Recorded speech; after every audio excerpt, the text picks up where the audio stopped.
Viene mi gente, buenas noches, gracias a todos los que se han suscrito, gracias a los que me han añadido en Instagram, gracias a los que me han escrito por Instagram. He tenido varias preguntas de gente diciéndome, mira, no explicaste lo que es tu condición, dijiste que tienes osteogénesis imperfecta, dijiste que te has tenido más de 30 fracturas, pero no explicaste básicamente lo que es tu condición. Y sí, lo sé porque básicamente aquel video era un video introductorio. En este video les voy a estar explicando lo que es la osteogénesis imperfecta, ya sea con síntomas, les voy a dar detalles de lo que ha sido mi condición, de cómo he vivido hasta mis 31 años con esta condición, anécdotas graciosas.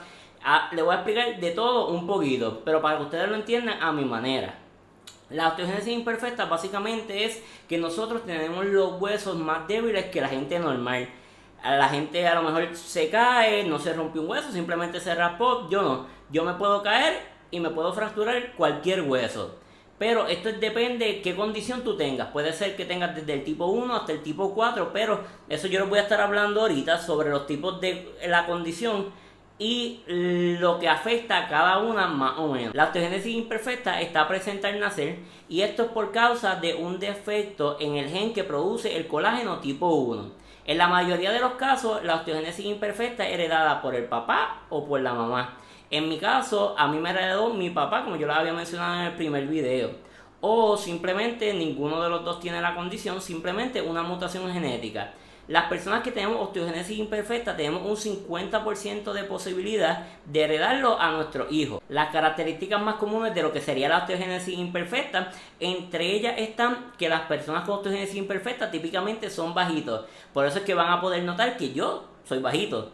Entre eso también está lo que sería el tinte azulado en la parte blanca del ojo. A mí no se me nota mucho, porque como yo tengo la osteogénesis tipo 1, no es algo que es bien notable. Pero dependiendo la osteogénesis imperfecta que tú tengas, es cuánto se te va a notar ese tinte azul en el ojo. Otra de las cosas que más nos caracteriza son las fracturas múltiples que tenemos. Yo desde que tengo memoria siempre he tenido muchas fracturas, siempre me han enyesado. Yo hay algo que siempre me voy a acordar y es que a mí cuando me ponían yeso en los pies, yo lo que hacía era, porque no me quería quedar quieto, me pasaba para el piso y empezaba a arrastrarme por toda la casa. ¿Qué pasa? Lo que hacía era que le hacía un boquete a los calzoncillos y ahí venía mami, mira, deja de estar rompiéndome los calzoncillos. Y pelea tras pelea tras pelea. Pero yo lograba lo que quería, que era no quedarme quieto. Yo mi niñez no puedo decir que fue normal porque en verdad yo no tuve una niñez normal. Yo no sé hacer deporte, yo no sé correr bicicleta, yo nunca cogí la clase de educación física.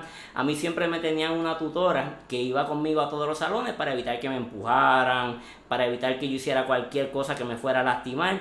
Y por eso básicamente yo no tuve la niñez normal que todo el mundo tiene. Yo no tampoco jugué ni siquiera a tirarme por una chojera o columpiarme, todas esas cositas yo las omití de mi vida porque pues papi y mami siempre querían que yo estuviera lo más seguro posible y que no me pasara nada. Otra de las características clásicas en esta condición es la pérdida de audición a edad temprana. También están lo que serían las articulaciones flexibles y la curvatura en brazos y piernas. Ahí también tengo otra anécdota que les voy a contar. Yo tengo los pies, yo camino con los pies típicamente así, para los lados. Pues mami siempre me llevaba a la ortopeda para que me pusieran gancho, para que me enderezaran el cómo yo caminaba. Y cuando yo no hacía más que llegar al hospital y yo era la persona que más derecho tenía los pies. Yo caminaba por aquella oficina derechito, esos pies derechitos. Y yo me acuerdo que el doctor le decía a mami, Elizabeth, pero es que el nene tuyo tiene los pies derechos, él camina perfectamente normal. Y mami me miraba como que, Frankie, camina como tú caminas. Y yo, pero yo estoy caminando bien. Y ella, tú vieras los pies. Y yo, ¿tú crees que yo iba a dejar que me pusieran los ganchos de esos? Nada que ver. Yo hasta que salía del hospital, los pies más derechitos no los podía tener. Cuando llegaba a casa, para los lados. Al sol de hoy todavía camino con los pies virados, pero no me pusieron ganchos. Otra de las características es la escoliosis. La escoliosis es que la columna vertebral está en forma de S. Y también está lo que sería la cifosis. La cifosis es básicamente la joroba. Yo tengo ambas. Mi columna está tanto en S como tengo la joroba. Pero la joroba me la busqué yo porque como a mí me daba mucho dolor de espalda, yo la mejor postura que podía estar para que no me diera dolor era así. Y mami, será otra de las peleas, enderezate, enderezate. Nunca me enderezaba y pues tengo la joroba. A mí no es que se me note mucho porque yo trato de caminar como si fuera una top model, derechito, así. En el gimnasio se me nota más porque hay muchos ejercicios que pues para poder hacer el movimiento correcto, pues como que me enfoco en los brazos o me enfoco en ese ejercicio y la espalda pues se me ve arqueada. Pero sí, yo tengo ambas, yo tengo tanto la escoliosis como tengo la cifosis. La osteogénesis imperfecta no tiene cura. Sí existen terapias que te van a ayudar a aliviar el dolor. También existen fármacos que te van a ayudar a fortalecer la densidad y la fuerza del hueso. Estos fármacos se llaman bisfosfonatos.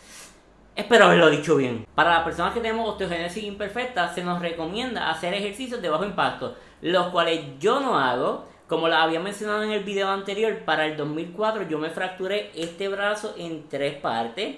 Yo empecé en el gimnasio a los 15 años, eso fue para el 2003. Ahí fue cuando yo empecé toda mi travesía con lo de las pesas. Ahí fue cuando rebajé, yo era bien gordito. Luego pasé a ser flaquito y empecé a cogerle cariño a las pesas. Pero por alguna razón a mí se me olvidó que yo tenía limitaciones, que yo tenía que darle con unos ciertos pesos y empecé a darle los pesos que yo me sentía cómodo, que todo el mundo yo veía que alzaba pesos altos, pues yo quería hacer lo mismo. Para el 2004 yo estaba haciendo un ejercicio que es para pecho, se llama pullovers. Y por desgracia, en ese momento el hueso me explotó. Mi hueso rompió tanto aquí como rompió aquí. Yo estuve en recuperación aproximadamente como 6 meses. Porque se supone que a mí me operaran. Ellos me querían romper el bíceps y el tríceps para ponerme unas placas que me aguantaran el hueso y el hueso pudiera cicatrizar. Pero como a mí me gusta tanto el deporte, lo que es el fisiculturismo, pues yo no quería que mis músculos se vieran afectados o que se vieran deformes.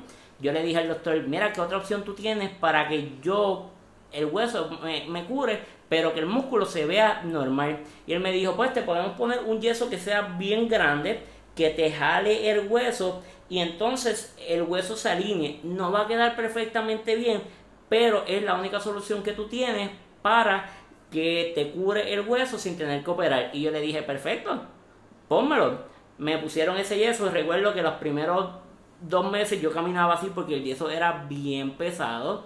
Pero a los 6 meses aproximadamente, cuando me lo quitaron, todo quedó perfecto. Yo no se ve la diferencia de donde se rompió el hueso. Sí, si me tocan, se siente como un pequeño hueco porque no cicatrizó bien el hueso. Pero gracias a Dios quedó bien. Después de eso yo seguí entrenando, entrené un par de años, pero no con la mentalidad de que iba a competir.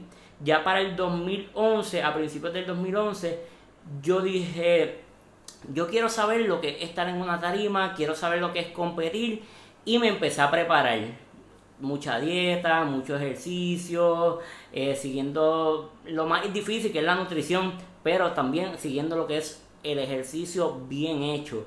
Porque pues por mi condición yo no me podía exceder, yo no podía hacer ejercicios que me causaran mucho impacto para evitar pues otra fractura, porque yo no quería echar para atrás todo ese progreso que yo había tenido. En el 2011, para septiembre, ahí fue que competí, me fue perfectamente bien, a mí me encantó, en mi categoría gané primer lugar. Yo me sentí que eso fue uno de los logros más grandes que yo he tenido porque, como les dije, yo nunca jugué deporte, yo nunca corrí bicicleta. Para mí ese fue mi primer deporte y fue lo que más me llenaba. Al momento yo sigo entrenando, ya no con la mentalidad de que voy a competir, simplemente entreno por salud, porque me gusta.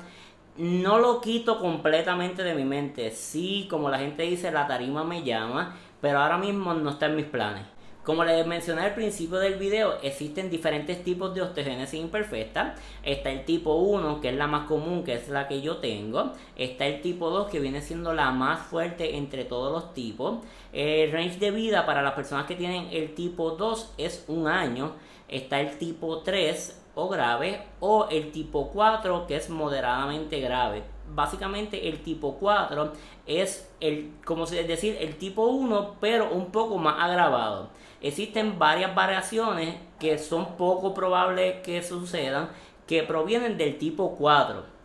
Y en resumen, básicamente eso es lo que es la osteogénesis imperfecta.